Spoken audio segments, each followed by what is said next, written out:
Allora, ritorniamo a prendere il discorso, poi do la parola all'architetto.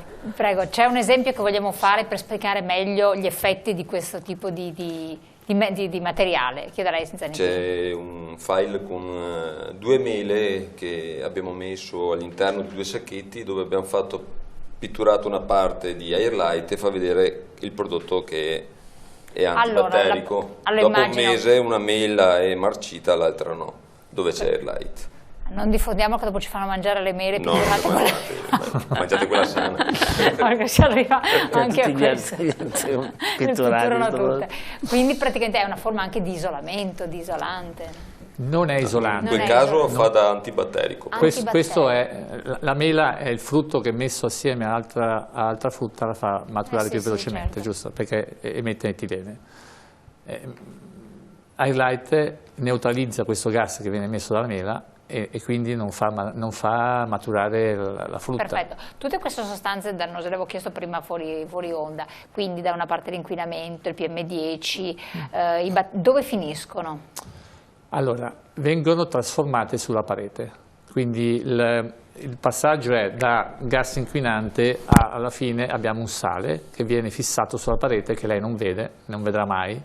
Che non è quindi lo sporco che no, è invisibile, Quanto dura questo tipo di... Noi lo garantiamo 10 anni.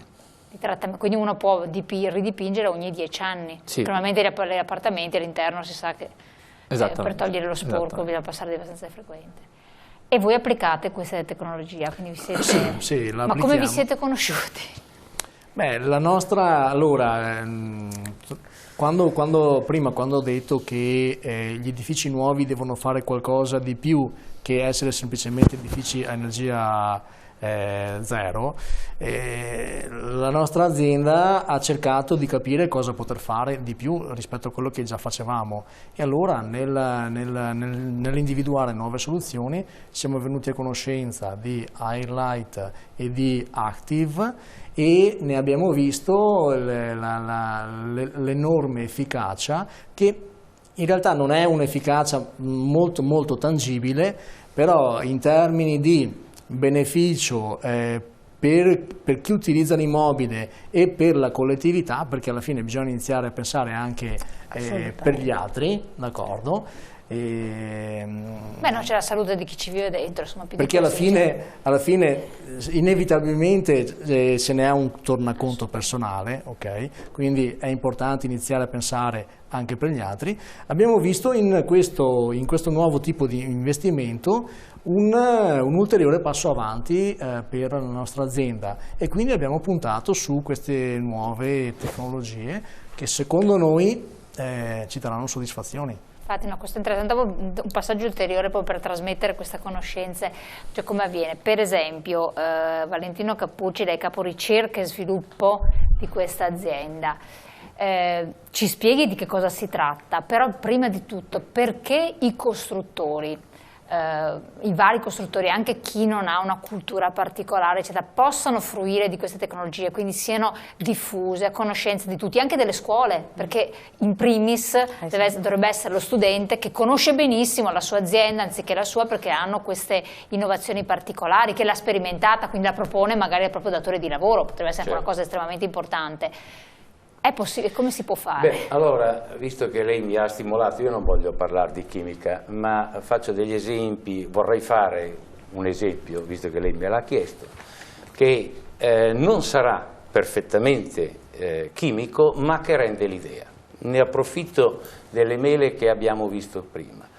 Noi abbiamo un materiale che è fotocatalitico. Allora, che cosa stiamo parlando di piastrelle? Stiamo parlando di piastrelle, noi siamo produttori di pavimenti e rivestimenti, produciamo lastre di 3 metri per 1,5 metri, di spessore 6 mm e anche, se volessimo, anche più bassi, motivo per cui vanno molto incontro sia al rifacimento. Lei immagini che se io ho solo 6 mm e una quantità di adesivo che può arrivare a 1 millimetro eccetera, tagliando un pochino le porte o cambiando qualche cosa potrei applicarlo sul pavimento e rivestimento già in uso. Ma interno, esterno? Interno, esterno non ha importanza. Peraltro Il nostro è un sarà resistentissimo. Bravo. Il nostro è un grès porcellanato, quindi un materiale con una resistenza che è superiore ai 500 kg centimetro quadrato dal punto di vista di flessione e ha una porosità dello 0,05, cioè un vetro. Ok? Quindi stiamo parlando di un prodotto vetrificato. Cosa abbiamo fatto? Abbiamo applicato su queste nostre superfici, sulla superficie dei nostri materiali, un biossido di titanio di natura anatasio che dà la fotocatalisi. Siccome qui stiamo parlando di tutti questi effetti, non vorrei che qualcuno pensasse che stiamo parlando di cose magiche. Non è assolutamente vero, è estremamente facile da capire, cioè se io prendo una di quelle mele, la taglio, la pelo e la lascio lì, dopo 2 ore la buccia da bianca è diventata leggermente più scura, dopo 6 ore un po' più scura, il giorno dopo è in un certo modo, un mese dopo è brutta e marron come è quella lì. Dal punto di vista chimico questa si chiama catalisi. Foto dal greco vuol dire luce, quindi fotocatalisi è una trasformazione che avviene attraverso la luce.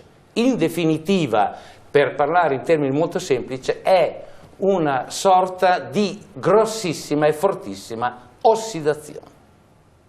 Ok?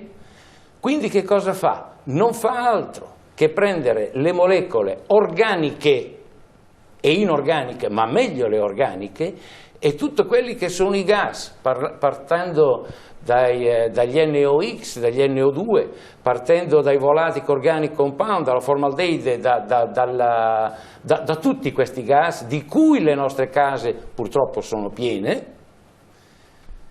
e li trasforma in sali innocui. Ok? Quindi questo è il processo per cui noi abbiamo una riduzione di inquinanti. L'odore, tanto per fare un esempio, è una molecola organica, sia buono che cattivo come odore, non è che... Il rumore? No, rumore no.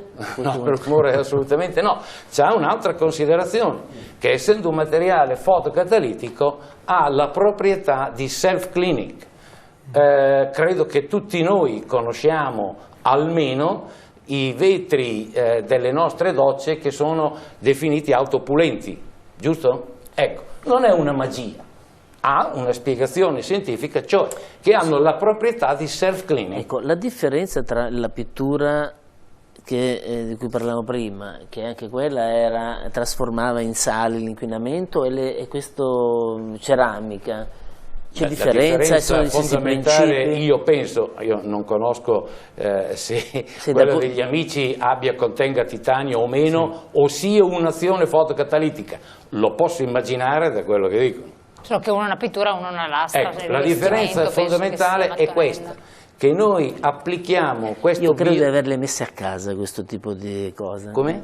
Credo di averli messi a casa Non di ne sei recente, convinto? questo tipo di piastrelle grandi. Non so se abbia messo questo materiale, nei vostri bagni ci sono sicuramente delle piastrelle che ho fatto io 20 anni fa. Ma sono delle piastrelle enormi, piastrelle enormi sono, molto ci sono sottili. Enormi, possono anche essere... Dell'iris, non so se possiamo fare un nome. Noi siamo Graniti Fiandre e Iris ceramica. Allora avrò messo per caso i loro prodotti. Esatto. Però calma, perché Iris è una delle aziende... È una delle aziende del gruppo Graniti Fiandre. Iris è una delle aziende più grosse a livello Noi siamo leader esatto.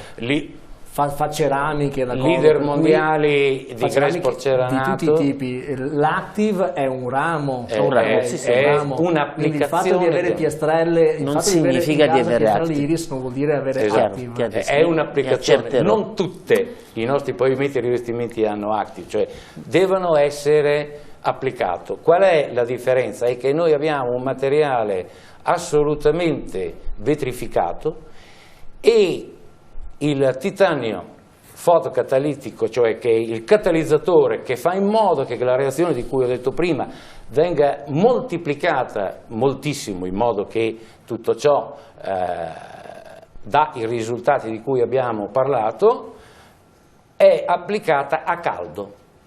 Noi siamo l'unica azienda al mondo che fa fotocatalisi con applicazione digitale e che passa attraverso un forno, quindi ricotte, e di conseguenza la particella di titanio rimane attaccata a questa superficie praticamente in eterno. Quindi se lei ha un rivestimento, siccome vediamo se la regia ha un contributo di questo, forse, vero? No, ci sono filmati relativi a odori o a quello che è un derivato della fotocatalisi, cioè la fotocatalisi è il materiale fotocatalitico, quella di abbattere gli odori, di abbattere i batteri, di essere self-cleaning, eccetera, sono tutti i derivati del fatto che il materiale è fotocatalitico. Questo materiale può essere è applicato a queste piastrelle, sì, certo, che possono essere anche rivestimenti esterni a questo assolutamente punto, tanto sì. Quanto. Come lei faceva un esempio in cucine particolari. Cucine, i 300x150, lei capisce, 300 cm per 150 cm si presta benissimo a fare i rivestimenti esterni, rivestire i cappotti e di conseguenza avere un materiale che, data la caratteristica dell'autopulizia, dell'autopulente, si mantiene sempre pulito. A Lignano Sabbiadoro c'è una torre vicino alla spiaggia che è chiamata White Tower, bianca.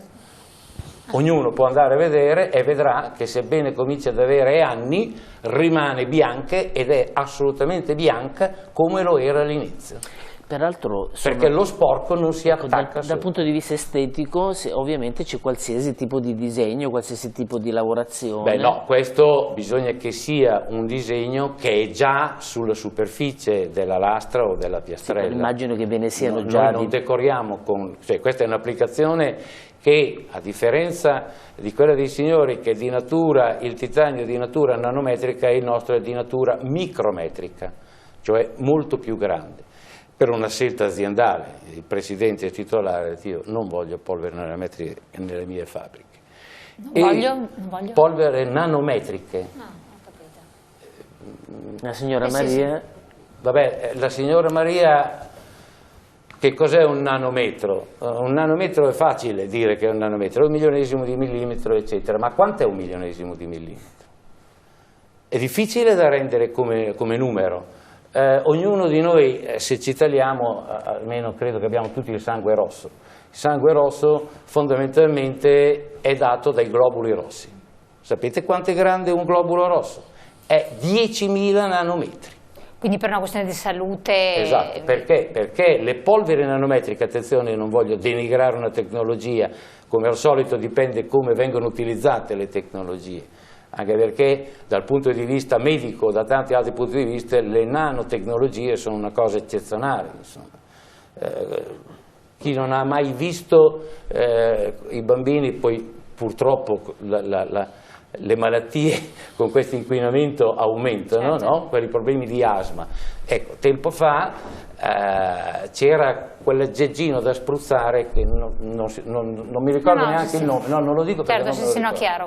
Però era una cosa di natura di vapore. Quando lei la utilizzava poi tossiva.